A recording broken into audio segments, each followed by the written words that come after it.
Lunes pa lang mga kapuso, pero sigurado marami sa inyo excited sa long weekend ngayong linggo. Sa mga allergic po dyan tinatawag na staycation, aba, pasyalan ng mga bagong atraksyon sa Chocolate Hills o mag-surf sa mga dalampasigan ng La Union. Narito ang ating summer gimmick.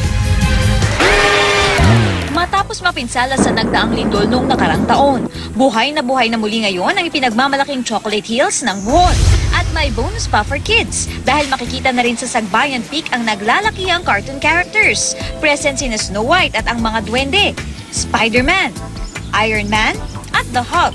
Tiyak na mas mag-enjoy ang mga turista dahil sa mga karagdagang pasyalang ito. Ngayong tag-init, bawas-bawasan na raw muna ang pagsusurf sa internet dahil oras na para sa totoong surfing sa dagat. Huwag na huwag daw itong palalampasin kung pupunta na lang din ng beach dahil ito na marahil ang pinakain sa mga beach activities ngayon. Dahil maalon, iba yung pagbabalanse ng sarili ang kailangan. Hanggang sa makatayo sa surfboard, matapos ang ilang oras ng pagtsatsaga, garantisadong magkakaroon ka ng isang exciting surfing experience. Para sa unang balita, Katrina Son reporting.